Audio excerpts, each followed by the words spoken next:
was your Tyler's back with another wrestling's Dumpsterfires.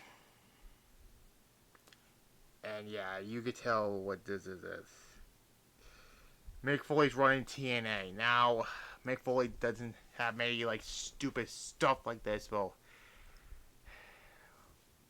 lost in Cleveland, but that doesn't really count as a dumpster fire. It was just something that was, like, for that Cactus Jack Vader thing from WCW, but that doesn't count, really. Now, we have to go to the year 2008 for this. As you know, 2008 was kind of a down year in wrestling. Although it wasn't as bad as 2007 because of something that we did. Now, if you saw my last dumpster fire on this, which was fucking Heroes of Wrestling. And yeah, as bad as I did with Great American Bash 2000 this past Thursday, it is nothing like Heroes of Wrestling, okay?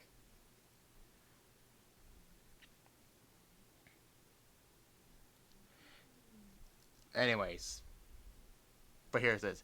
So Mick Foley was written off after an attack from Edge to build up the Hell in a Cell match at SummerSlam between Edge and Undertaker, and by September, Mick Foley and WWE parted ways. And then Mick Foley, his first appearance was on a TNA house show in Long Island, because, you know, Mick Foley is from there. Then he debuted, like, some point before Bound for Glory, but it was during a pre-tape interview during that. And then he made his on-screen appearance the week after that. But then he put over the wrong company.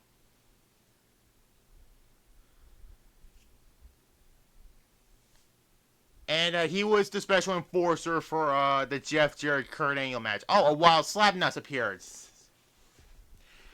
I know that's Marky D's stick, but I want to say that too. So, and also when he gets a guitar, it's a Slapnuts guitar. Oh, that's how Jarrett won the match also, with the Slapnuts guitar. Yeah. Bound for Glory 08 was a pretty good pay-per-view, though. Then Mick Foley was the executive.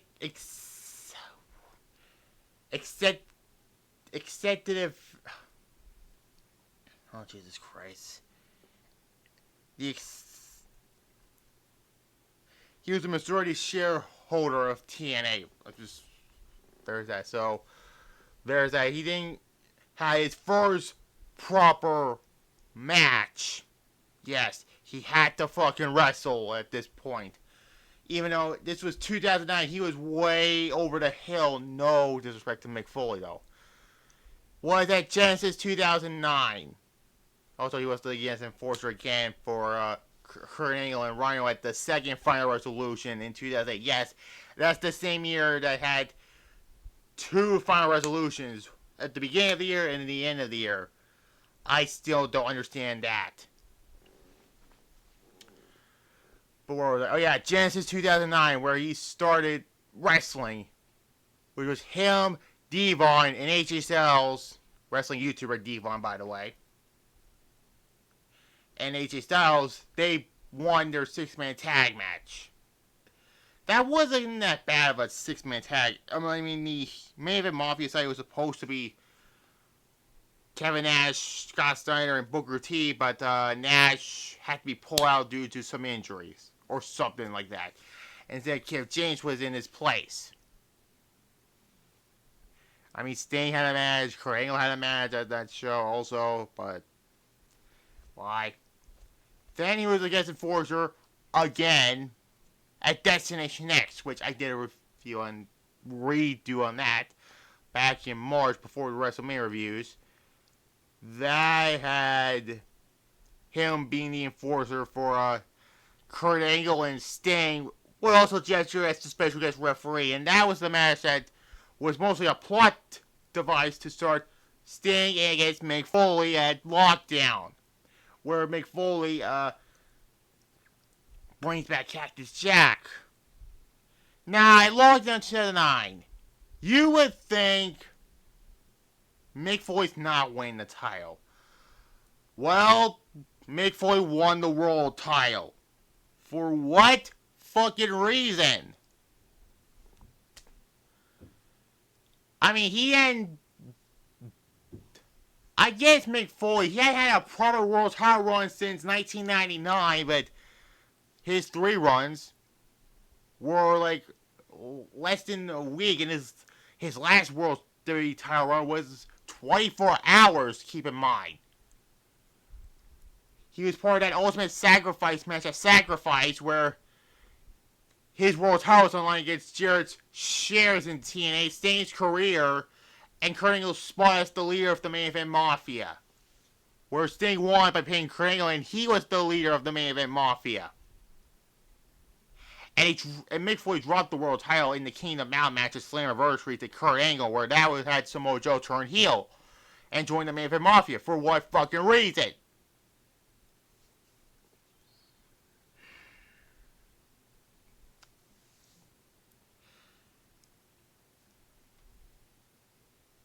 What else? He got his rematch against Kurt Angle at one of the worst TNA periods ever, Victory Road 2009. If it wasn't for AJ Styles and Kevin Nash, that wouldn't have been the shit, but it still was a bad show. Kurt won. That was neither their best work against each other. They didn't mesh well. Then Mick Foley won the TNA Legends title against Kevin Nash. Why? He didn't hold the title that long. He dropped it at Hard Justice to Kevin Nash. Then he ended into a storyline with Abyss. Which, a week from now, Abyss will be in there as the DLC character for 2K25. I'm hoping they'll do rival commentary with Abyss and AJ Styles, but I wonder what his overall will be and his model will be. I hope it's like early Abyss, from 05 and that, but hopefully, but still. This is where Dr. Stevie came in, and I'll save mostly for that for a later dumpster fire with Abyss and Dr. Stevie from this time period. But yeah, Abyss won that match at Bound for Glory for what? This doesn't make no fucking sense. Why was Mick Foley a heel against Abyss? They teased it when Foley had this power struggle with Jarrett. And this, like, why? And then they team up. And also, around the time, a certain Rainiel brother was coming in. The Monday Night War experience, the Monday Night Failure, as we all like to announce that as. But Foley and Abyss won that Foley's Funhouse match at Final Resolution against Raven and Dr. Stevie.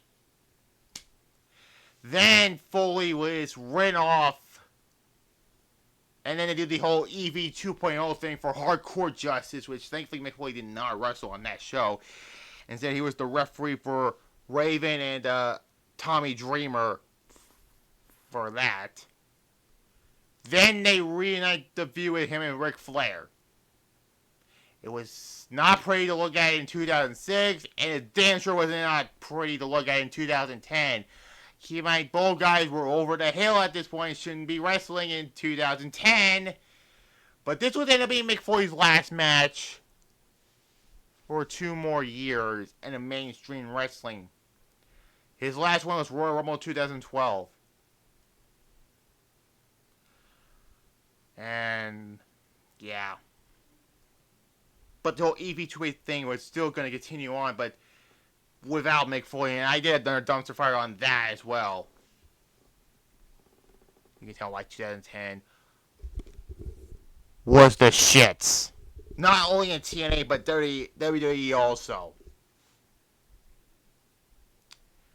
Foley had a few more appearances. He was the network executive in 2011, but then he and The Rock had a little tweeting thing where Rock said he won the WWE Championship against Mick Foley in the I Quit match, and Mick says he beat him in an empty arena match, aka a TNA house show or something like that, and then Foley and TNA agreed to a part of ways, and that was it for his run in TNA. I mean,